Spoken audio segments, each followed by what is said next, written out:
So yesterday we were talking to Ezra Levant. He's the founder of Rebel News. He's the host of the Ezra Levant Show. He is a really good guy, a friend of freedom all around the world. And he runs Rebel News up in Canada, which is very much like The Blaze. It is a little more activist than The Blaze is. We're not activists. Mercury One does charity work. But I actually like what they do up at Rebel News.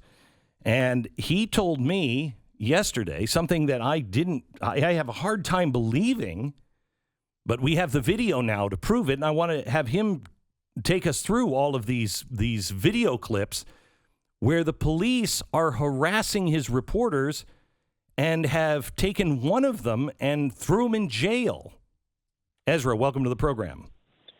Thanks very much. I want to let you know that Canadian media, with one exception, have ignored the insane attack on our journalists, the warrantless searches and seizures, the jailing of our journalists. American media are interested because you still care about the First Amendment. And you still have freedom in your DNA. And I want to let you know that what we're going to talk about and what you're going to see, it is your future if you do not protect your First Amendment. If you do not hold those hard-won freedoms, you will be like what we are. This is something that every American should be involved in and helping and spreading the news. All right, so let's go here. This is cut 6. Police make anti-Jewish remarks. Listen to this. I know Rebel News. This is like, we're documenting what's happening here, guys. I know, Yankee. You're friendly. So why are we getting such a tough time? We've been through this so many times with you guys. He says something in French. I'm giving you my papers, no problem. Just. What? Oh my gosh. Who are you, sir? I'm with Rebel News. I'm not media Jewish. Who are you? What's your name? And badge number. Can you give me your name and badge number? Can you give me your name and badge number? You're supposed to give it to me. So, Ezra, they're speaking French. What are they saying? This is multiple times this was said in multiple different scenes. Yeah. We've had problems in Toronto and Montreal. The clip you showed, in Montreal, obviously the dominant language is French.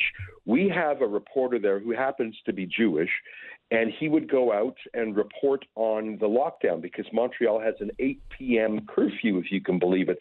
Everyone, sick or healthy, innocent or guilty, adult or child, must be off the streets at 8. So Yankee is the name of our guy out there. He goes out with his camera. He has an exemption under the law.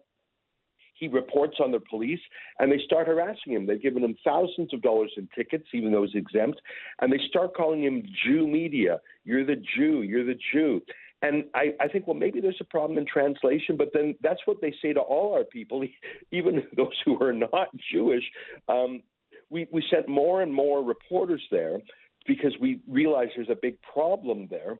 And they started to arrest our reporters, handcuff our reporters, slam them up against vans. I think your next clip shows this.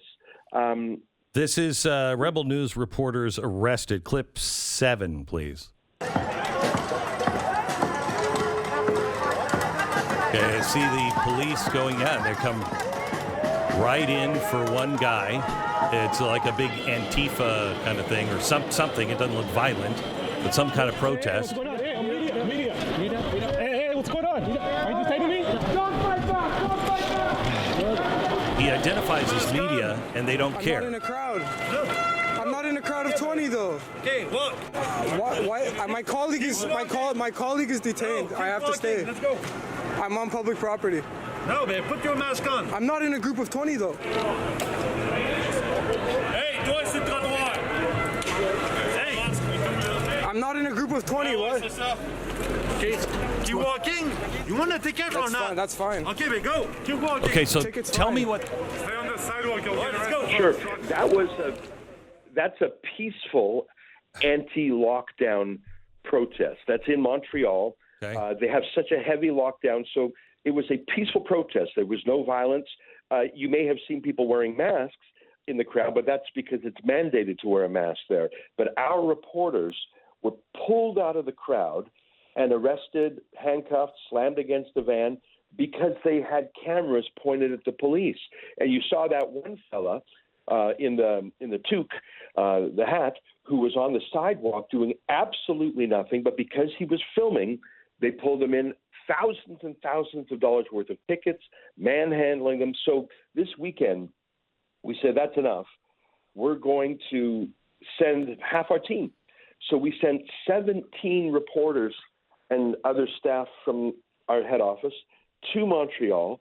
We rented an Airbnb for the whole team, and we did something important. Let me just mention it quickly.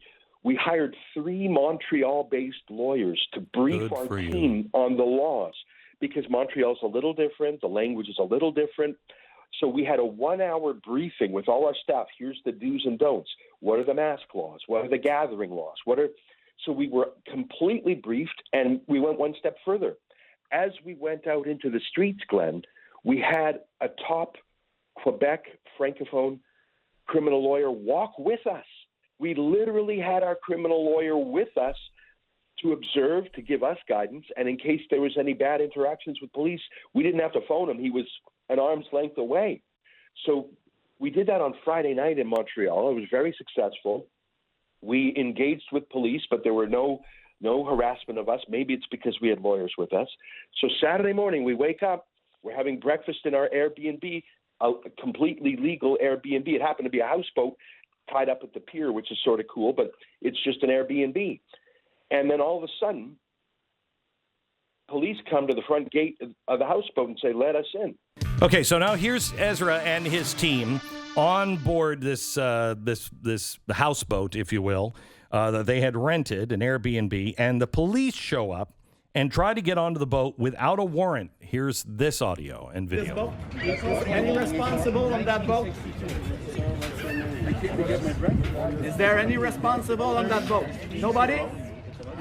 If nobody is responsible for that boat, I have the right to come in the premises. I need somebody to be responsible for the boat. I don't. Yeah, you have him over there. Go get a warrant. Go get a warrant. Get a warrant. Yes, I have a right to be here. Go get a warrant now. Go get a warrant. You're not going to get in without a warrant. Ezra, what was happening? Why did they show up? They claimed it was an illegal gathering. It's just a B&B. You can see I was already – you can see the gate. So I had already told them to get a warrant. And I went out there, and then you could see I was out there in the gray T-shirt. They would not let me back in. They detained me, which is the same as being arrested. They were physically holding me. They wouldn't – and I already had told them to get a warrant. So now that I was out of the way, they went to my younger staff and said, let me in, let me in. As you can see, my staff are pretty smart. So they know to say, get a warrant. But it turned into a 10-hour standoff. They couldn't find a judge willing to give them a search warrant. So to punish us, they called the whole thing a crime scene. They actually wouldn't let any of my team off the boat unless they submitted to a personal search, which is illegal. And the craziest part is they arrested one of my guys, took him to jail, and they said this to us. They said, we will hold him in jail until you let us search the Airbnb without a warrant. So they were... What? I mean, obviously, if my guy did something wrong, charge my guy, that's its own matter. Why are you arresting him and then trying to use it as a poker chip to bargain with me to get an illegal search? We held the line. After 10 hours, they just went away, but not before really bizarre tactics. I think you have one more clip if you got time for it. I have police pushing us away. Yeah. Back up the ramp. Here we go. Police gets cut 10. Watch your hands, I told you. Crooked cop. Crooked cop. I know you. You crooked cop. That's it. You're doing good work. Oh, so are you. You feel good? You're a disgrace. That's why you hide your face. Who's the one who called us Jew media? You call us Jew media. I am a Jew. Kill. I am a Jew media. I will see you in court.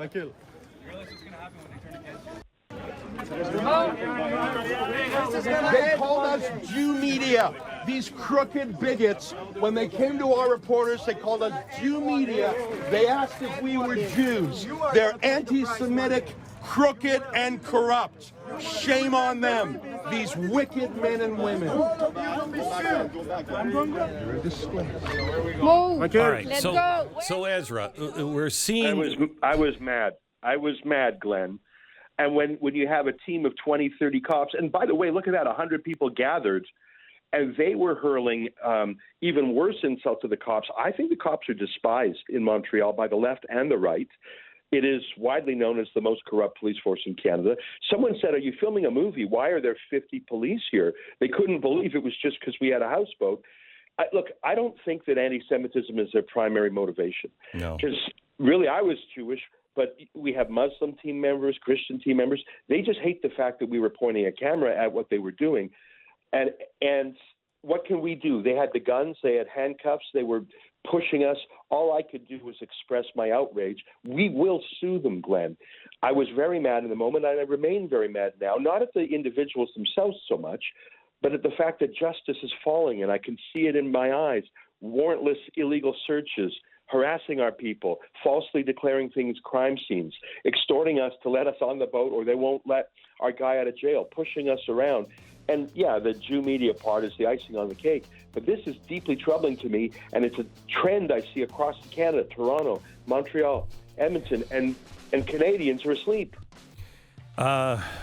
Thank you so much, Ezra, for everything that you do. You have our backing here. You have my complete support on this, anything that you need. But I suggest, America, you begin to tweet this story and tell this story. It must be heard. Americans must stand.